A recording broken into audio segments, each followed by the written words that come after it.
और आइए अब आपको सीधे सुनवाते हैं कि गृह मंत्री अमित शाह जो कुछ अरुणाचल में 8 की देर रात और 9 की सुबह घटी घटनाओं का हवाला देते हुए विपक्ष ने बहुमूल्य प्रश्नकाल को स्थगित करवा दिया।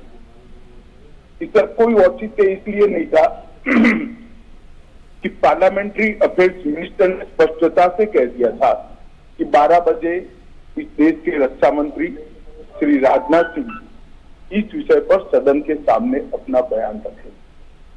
जब बयान रखने की बात कर ही दी तो इसका कोई औचित्य नहीं था। मुझे भी थोड़ा आश्चर्य लगा। फिर मैंने प्रश्नकाल के सूची को देखा तो 5 नंबर का प्रश्न देखकर मैं इनकी चिंता समझ गया। 5 नंबर के प्रश्न है राजीव गांधी फाउंडेशन के FCRA रजिस्ट्रेशन को रद्द करने के बाद। अब उन्हीं के कांग्रेस के ही सदस्य के द्वारा यह प्रश्न पूछा गया और जवाब में बहुत स्पष्ट था। अब मौका देते हैं तो मैं सदन के पटल पर भी बताता कि राजीव गांधी फाउंडेशन 2005-6 और 6-7 के वित्तीय वर्षाल में चीनी दूतावास से 1,35,00,000 रुपए का अनुदान प्राप्त हुआ। चूंकि FCRA के कानून और उसकी मर्यादाओं के अनुरूप नहीं था तो नोटिस देकर पूर्णतया कानूनी प्रक्रिया का अनुपालना करते हुए गृह मंत्रालय ने इसका रजिस्ट्रेशन रद्द किया।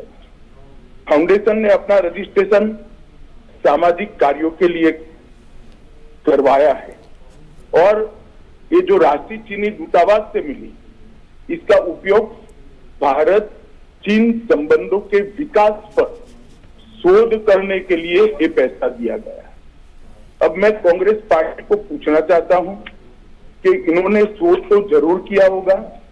क्या उनकी शोध में 1962 में जो हजारों हेक्टेयर भूमि भारत की चीन ने हड़प ली वो शामिल था क्या?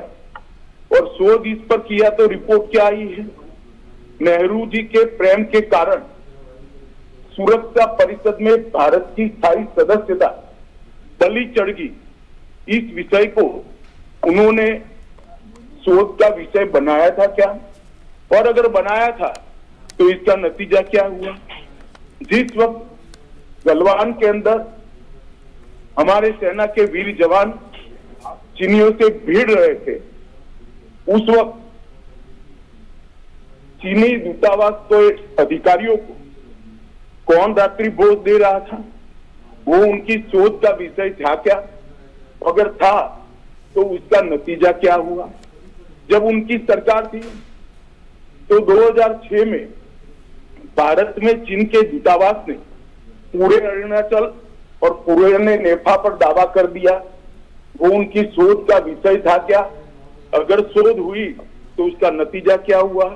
25 मई 2007 को और चीन ने कांग्रेस के ही मुख्यमंत्री दोरजी खंडू को वीजा देने से इनकार कर दिया क्योंकि ये तो हमारा ही हिस्सा है अरुणाचल। ये भी शोध किया गया क्या?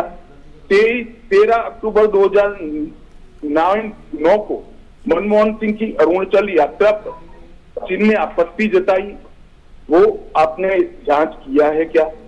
और 2010 में चीन ने जम्मू कश्मीर के लोगों को सेपल वीजा जारी करने की प्रथा शुरू की, ये भी क्या आपका शोध का विषय था?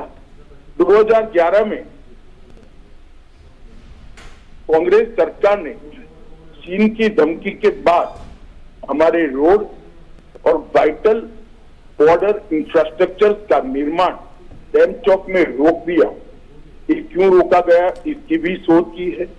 मैं कांग्रेस पार्टी को पूछना चाहता हूं, ये दोगला रवैया जनता के सामने नहीं चलता है। जनता सब देख रही है। आपके परिवार द्वारा चलाया गया फाउंडेशन, उसका FCRA रजिस्ट्रेशन चीन की दूतावास से मिले हुए अनुदान से समाप्त हुआ है। आपके ही समय में हजारों किलोमीटर भूमि अवैध रूप से हमसे हड़प ली गई है। आपके ही समय में हमें मिली हुई सुरक्षा परिषद की सदस्यता आपने निजी संबंधों को बनाने के लिए चीन की भेंट कर दी है। ये सारी जनता ये सभी विषयों को जानती है। मैं इतना स्पष्ट कहना चाहता हूं कि भारतीय जनता पार्टी की सरकार है, नरेंद्र मोदी इसके प्रधानमंत्री है, और जब तक भारतीय जनता पार्टी की मोदी सरकार चल रही है, 1 इंच जमीन पर भी कोई कब्जा नहीं कर सकता। कल अपने सेना के जवानों ने जो 8 की रात को और 9 की सुबह को जो वीरता दिखाई है, मैं इसकी पूरी प्रशंसा करता हूं। इन्होंने घुसे हुए सभी लोगों को कुछ ही घंटों में वापस खदेड़ दिया और हमारी भूमि का रक्षण किया। राजीव गांधी फाउंडेशन के FCRA लाइसेंस रद्द होने का एक दूसरा भी कारण था।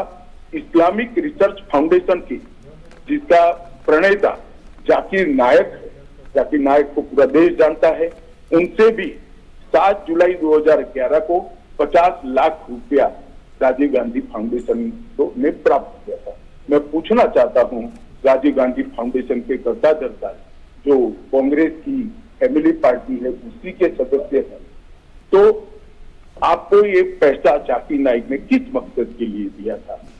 इसकी भी स्पष्टता देश की जनता के सामने होनी चाहिए। धन्यवाद।